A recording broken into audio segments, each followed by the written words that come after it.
Hi friends, welcome back to my channel. ఇప్పుడే అందిన వార్త. ఇలాంటి వారికి షాక్ ఇచ్చిన టీటీడీ అండి. మరో కొత్త రూల్స్ ఈ రోజు నుంచి అమలు. పూర్తి వివరాలు ఇప్పుడు తెలుసుకుందాం. వీడియో ఎక్కడ కానీ స్కిప్ చేయకుండా ఎండ్ వరకు చూడండి, అప్పుడే ఇన్ఫర్మేషన్ అర్థమవుతుంది. వీడియోకి ఒక లైక్ చేయండి ఫ్రెండ్స్. ఆలస్యం చేయకుండా మనం వీడియోలోకి అయితే వెళ్ళిపోదాం ఫ్రెండ్స్. విషయానికి వచ్చినట్లయితే ప్రస్తుతం తిరుమల తిరుపతి దర్శనానికి భక్తుల సంఖ్య అధికంగా విచ్చేస్తూ ఉన్నారండి. రోజు రోజుకు విపరీతంగా భక్తుల రద్దీ పెరుగుతూ ఉండడంతో శ్రీవారి దర్శనానికి కనీసం 20 గంటల సమయమైనా పడుతోంది. నిన్న ఒక్కరోజే దాదాపుగా 80,000 పైగా భక్తులు అయితే స్వామివారిని దర్శించుకున్నారు. సో దాదాపుగా 35,800 మంది తల నీలాలను సమర్పించారండి. అయితే నిన్న ఒక్క రోజున 3.8 కోట్ల వరకు తిరుమల తిరుపతి దేవస్థానం నందు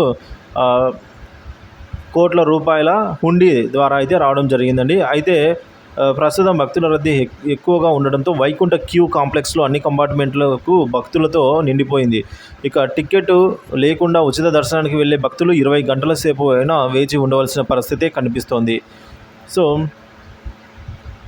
ఈ విధంగా ప్రస్తుతం టీటీడీలో అయితే అనేక రకాల అవకతవకలు బయటపడుతున్నాయని, దీంతో వాటిని సమూలంగా నియంత్రించేందుకు టీటీడీ అధికారులు కృషి చేస్తూ ఉన్నట్టు తెలుస్తోంది.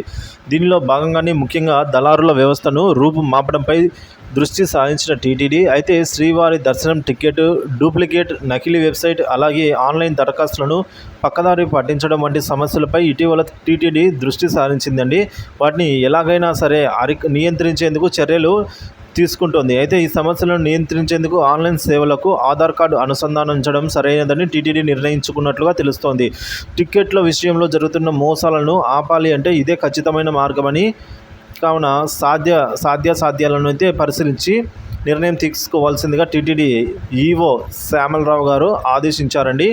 ఇదిలా ఉండగా ప్రస్తుతం టీటీడీ దర్శనం టికెట్, అలాగే వసతి గదుల కేటాయింపు వంటి సేవలు మొత్తం ఆన్లైన్లోనే జరుగుతూ ఉన్నాయి. అయినప్పటికీ దళారుల బెడద మాత్రం తగ్గడం లేదు. ఎప్పటికప్పుడు ఎక్కడో ఒక చోట కుంభకోణాలు బయటపడుతూనే ఉన్నాయి. కావున ఈ తరహాలో మోసాలను ముందుగానే పసిగట్టి నియంత్రించకపోతే రాబోయే రోజుల్లో ఈ మోసాలు మరింత పెరిగే అవకాశం ఉందని టీటీడీ భావిస్తోంది. అందుకే ఈ మోసాలపైన ప్రత్యేక దృష్టి సారించిన టీటీడీ ఆధార్ లింక్ ద్వారా మోసాలను నియంత్రించేందుకు ప్రయత్నం చేస్తోంది. అంటే ఆధార్ ద్వారా భక్తులను గుర్తించడం, బయోమెట్రిక్ వెరిఫికేషన్ వంటి అంశాలను తీసుకోవడం వలన మోసాలను సులువుగా నియంత్రించవచ్చు అని అంచనా వేస్తోంది.